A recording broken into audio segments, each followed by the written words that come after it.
He has a lot of weapons to work with. Sure, some of them got hurt this year. He has Joe Mixon at running back and an incredible young quarterback. You can't make it work. You can't make it better than what we saw. You've got this red zone offense that was a effing liability all season long.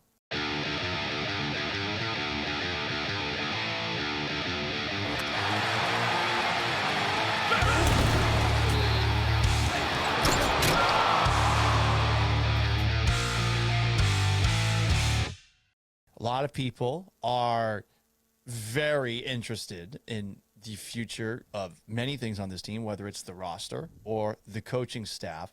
This is how D'Amico Ryans began his press conference yesterday because everyone's curious and he did not want to answer any questions about the future of this team. Good afternoon. First, I would just like to start. I know there'll be a lot of questions about, staffing players and all those things. Just want to let you guys know that I'll take the week to make those decisions on staffing and all those things. So before everybody gets started, just want to let you guys know that. Just don't even ask me. Don't ask. We're on to decisions later this week. It could be tomorrow. It could be Friday. It could be next week. I think we'll know by Friday all the decisions that are going to be made. Like I don't think they'll wait this thing out too long because I do feel like the timing of this is important for the Texans because if you're going to move on from Slowik, if you're going to move on from just Strouser, your offensive line coach, like you are going to see, the Bears, the Jags, the Buccaneers, the Jets, like they're going to fill these jobs like that. You're going to see a ton of movement start to happen, guys getting promoted across the league. Then other jobs have to get filled wherever they leave from. So, like, if you're going to do it, like, you probably want to, like, start that process very quickly. Yeah, that makes sense. You might be able to get some specific candidates who could get hired elsewhere. I'm curious as to if anyone actually has a clue about what's going to happen next. Just given, I feel like the Texans, as far as an operation goes, have been a pretty leak-free ship relative to other organizations. Just go back to the draft when they got CJ Stroud and they got Will Anderson. I was impressed by how few rumors about what the Texans would do in that spot came out. A lot of people were wondering what they would do. They took Stroud, of course. A lot of people were thinking they might not. And they took Will Anderson afterwards. So I imagine that a definitely less connected Texans beat probably is also wondering themselves. I saw from Aaron Wilson there is an expectation that their offensive line coach, Chris Strausser, will retire. This was D'Amico Ryans after he was asked about the future of offensive coordinator Bobby Slowik. How you feel Bobby Slowik did in year two as a play caller? Yeah, I think overall with Bobby, I saw some growth, saw some improvement throughout the year. Quick, short, to the point. Short, sweet. Yeah. It's even like hearing that hearing it again. Like every time I've heard that, it's just like Dead the man words walking? yes, like the words he uses are like generally positive of improvement and growth, but then to be that short and concise and to not elaborate more on what you saw from, even he could use the offensive line injuries, the wide receiver injuries. Like he has like baked in excuses that he could have gone to right there of been like, Bobby did a really good job of trying to keep us on track when we lost Stephon Diggs, we lost Tank Dell, Nico missed 5 games. Like we still made the playoffs. The offensive line had tons of injuries and shuffling. Instead, he's just like, yeah, saw some growth and improvement. That's it. But yeah, it sounds like dead men walking to me. Well, I'll believe it when I see it, but it's not like that's not the endorsement you give of a coach that's coming back. That's what everyone, I think, wanted to hear in that moment. But then you hear what C.J. Stroud had to say at his press conference yesterday. Here is Texans quarterback C.J. Stroud talking about Bobby Slowik and what he did as offensive coordinator this year. Yeah, I think he did. He did great. I think he, as time went on, he got better and better and better, and was learning from his past and what he did in San Fran, learning from what he's done on the defensive side, and put into his own scheme. So I definitely think that he has a lot of success coming his way, and honored to have it with him and hopefully keep it going. So I'm definitely on Bobby's side and appreciate him for all the things he's taught me and how great he's been in my career so far. So you go from D'Amico sounding like Bobby Slowik, his future here, not set in stone. He'll get to that in a week, and I'm sure Nick Caserio has some thoughts on that too. And then you hear C.J. Stroud, who's probably being professional, but Stroud, that's a pretty strong endorsement of the offensive coordinator. And I imagine Stroud knows that he does, at the very least, have a voice that would be listened to, even if it's not going to be factored into the decision-making. You would certainly think that ownership is going to listen to what their very good young quarterback has to say about what he wants and about how this guy performed this past year, which is to say he thought it was good, which is surprising, right? But that's C.J. Stroud for you. He did also say, hopefully, he's back for a third year. So does he have some inclination that changes could be on the horizon? Like the players obviously have exit interviews with the head coach, with the GM, that not the OC and DC are not going to be a part of. That information rarely ever gets out about what is said in those meetings. So I do wonder, if that is something that is, we should have caught earlier as well, like him saying hopefully he's back for a third year. Like maybe he really does know that it's a real decision that D'Amico's pondering. Like offensive line, that seems done. Strouser gone seems like a foregone conclusion. Potentially was going to retire after last year. Now it seems like he's definitely going to retire or just not be back. If Aaron Wilson said Cole Popovich is a guy that could be internally promoted, that seems to be signed, sealed, delivered. That at least Chris Strouser's gone. But to hear D'Amico have that comment and then for CJ to say hopefully he's back, it definitely feels like it's more of a toss-up. At a minimum, it's a toss-up. I think that's the hope. This is more C.J. Stroud talking about Bobby Slowik after being asked a strange, somewhat leading question by a member of local media. To that point, not every quarterback has an opportunity to come in the league and have some stability at the offensive coordinator position. How much did that help going into year two and potentially for year three? What do you feel like things can be unlocked by just having 3 years with the same guy in the same system? Yeah. I don't know how people can bounce from coordinator to coordinator. I know that I can't imagine. That's probably really tough.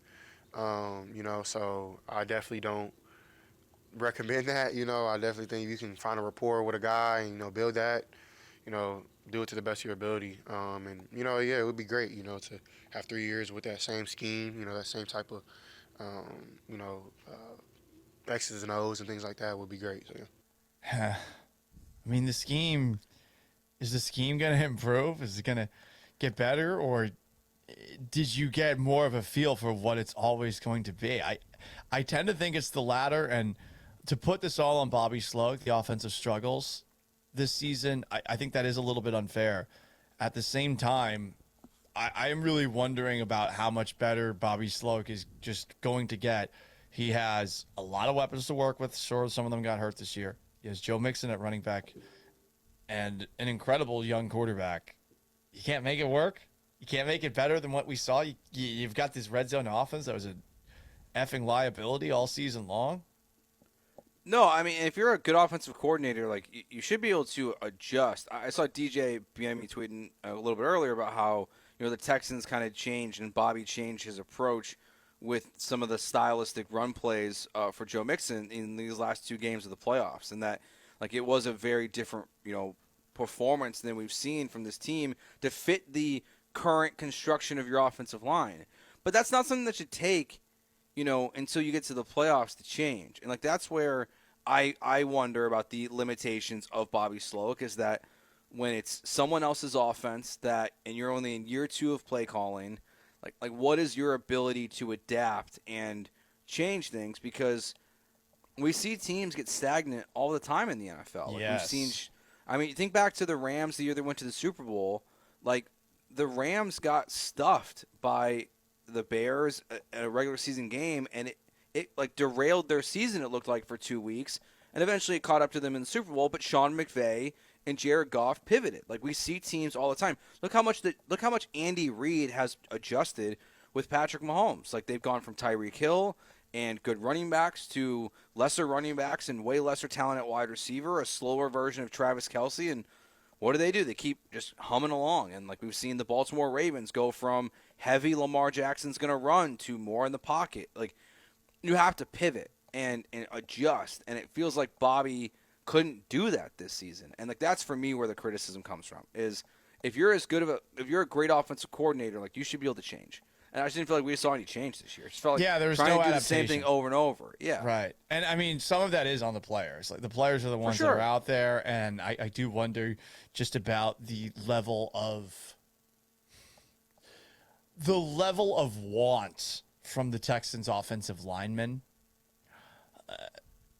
This offseason is a big one for both Laramie Tunsil and Titus Howard. Fixing that offensive line, sure, new offensive line coach could help. Different things on offense could help. But those are two guys that need, I think, to have everyone realizing we have to put in way more effort this offseason than we did last. And I don't know that that's in their DNA. And I hate to question it, but I felt there was just a little bit too much ambivalence, aloofness, indifference towards some of their offensive struggles, specifically the offensive line's role in them, whether it was mistakes, penalties, or just allowing Stroud to get smashed back there. Yeah, I mean, you think about like where this team started versus where they ended. Blake Fisher, the starting right tackle, but where was he throughout training camp when you were there, Paul? He was at left tackle. Because where was Laramie? Like, you want to talk about, like, you know, continuity and working together and working as a unit? Well, your best offensive lineman's not going to be at practice next year. Like, He's got to change that. Yes, it's got to change. He's got to, I think, care a little bit more. And I wonder if he will. Like, there seems to be, you know, we talk about turning the page from the last era of Texans football to this one. And it feels like that's the spot where they haven't been able to do it with Laramie Tunsil specifically. And like, I'm not denying that Tunsil's a good tackle. I'm also not going to watch the film to try to confirm it. I'm just going to accept what everyone says about Tunsil, that he's one of the best offensive linemen in the NFL. But you got a Captain C on your chest. And I get that these practices are voluntary and all that, and maybe they don't make that much of a difference during the offseason. But to what you were saying, Joe, you know, continuity on the offensive line, it is hard to create. You already are a bit hamstrung when you're an offensive lineman just going into every single year. You got to add a little bit of extra something. What that something is, I really don't know. But, you know, we talk about the coaches all the time. It is on the players, and I'm hoping that this year Laramie Tunsil is a little bit more bought in the offseason. But I think that his time here with the team shows you that, like, he'll show up when it's time to work. But is he going to put in that extra work? I don't know. Yeah, I mean, and think about, like, what could happen next year. Titus Howard could just be your starting left guard. So like, you're going to go into an offseason where, you know, Titus is saying he's open to playing left guard. He's not right tackle only anymore.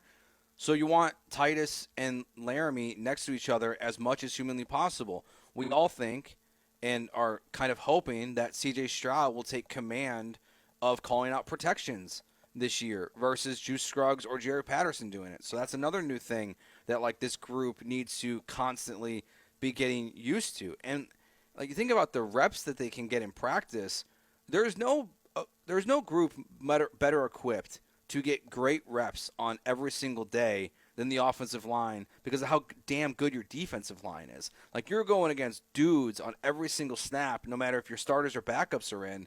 So, yeah, I think it's one of those things, like, I would really like to see change is, like, when it's voluntary training camp, and I get it, the key word there is voluntary. But, like, what are the Chiefs doing? What are the Bills doing? What are the Ravens doing? Like,